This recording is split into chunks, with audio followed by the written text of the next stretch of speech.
I learned about intimidation when I was a youngster. I used to be intimidated by dogs. I was deathly afraid of dogs. I mean, I would be late to school because I'd be on my way to school, and I'd be almost there, and there would be a dog. And then I'd have to go all the way around the block, and then I'd get there, and there's another dog, and then I'd go, where? But a man told me, I was 8 years old, he said, dogs won't bother you if you're not afraid of them. Just ignore them. And no matter how vicious they seem, they won't bother you. I said, are you sure about this? Well, there was a dog down the street named Rusty. Nobody liked to go down there because Rusty was, he was just a mean dog. But I said, I'm going to test this out on Rusty. So I go walking down there. Rusty couldn't believe his eyes. He started licking his chops. He said, oh my God. He came charging after me, barking and snarling. And I said, this was a mistake. He ran right up to my leg, sniffed it, turned around, went back. The next time I came, he just barked from the porch. The next time, he just looked at me. The next time, he didn't even lift his head. It wasn't worth his while because I wasn't responding. And I'm telling you, that's what you have to do with political correctness. Ignore it and move on to the important things in life. And if we do that, I think our country will be much better off in the long run. Well, my mother was very, very concerned about my lack of performance. My brother was doing poorly also. She didn't know what to do.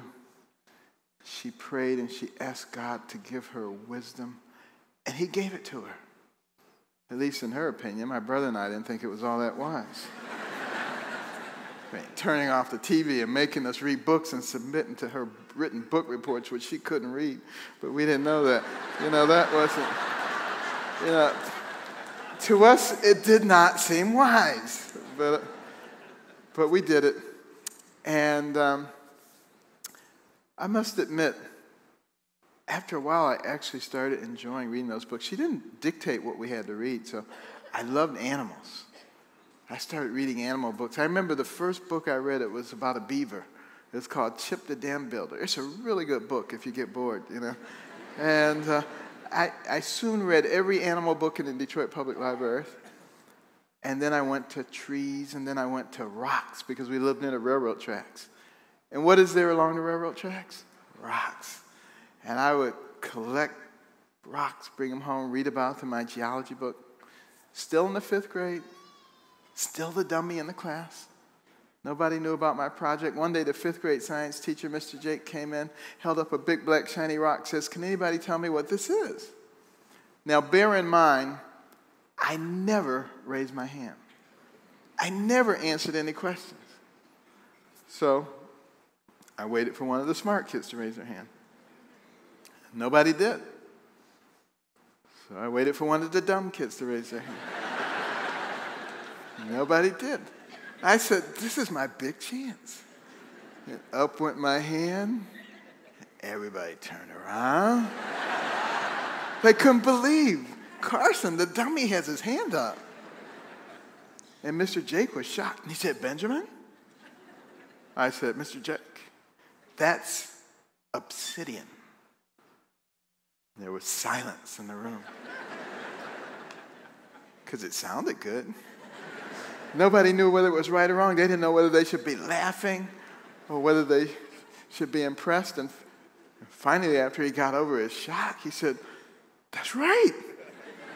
And I said, obsidian is formed after a volcanic eruption. The lava flows down, hits the water, there's a supercooling process, the elements because they were all staring at me. I mean, they couldn't believe all this geological information spewing forth from the mouth of the dummy. But I was probably more amazed than anybody. I said, you're not dumb after all. I said, the reason you know those answers is because you were reading the book. I said, aren't you tired of being called a dummy? I said, what if you read books about all your subjects? Can you imagine what would happen? And from that point on, no book was safe in my grasp. If I had 5 minutes, I was reading a book. Waiting for the bus, reading a book. On the bus, reading a book. In the bathroom, reading a book. At the kitchen table, my mother would say, Benjamin, put the book down and eat your food. I was always reading. And within the space of a year and a half, I went from the bottom of the class to the top of the class. And I remember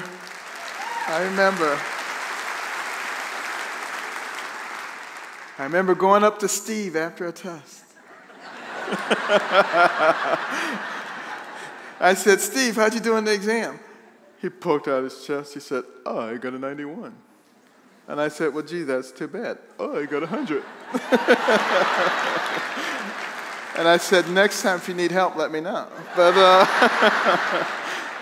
yeah. Now the question is, what are we willing to do? Are we willing to stand up for the things that this nation stands for? Or do we want to be like everybody else? Are we going to have courage? Are you willing to do what the pre-revolutionaries did? They would go out, they would have town meetings. They would gather in the barn, in the town center, and they would talk about what kind of nation were they willing to fight for? What did they want to pass on to their children and their grandchildren? And because of that, they encouraged each other, and a ragtag bunch of militiamen defeated the most powerful empire on earth. Determination. They knew who they were. We need to once again grasp the principles that made America strong. Go out and talk to your cousin. Talk to your uncle who hasn't voted in 20 years. Tell him what's going on in America. Tell him that we, the people, are at the center of this nation, but we must exercise those rights. And if we do that, I guarantee you that we will bring our faith back into the center of our society. We don't have to listen to those people who tell us that you're stupid to believe in God. They're welcome to believe whatever they want, and they're welcome to continue their downward spiral. But we don't have to do that because we have been told what is true, and we have seen it already. And if we will honor God, and if we will use the brain that He has given us, and we live by the principles that He has given us, then we will once again have one nation under God, indivisible, with liberty and justice for all.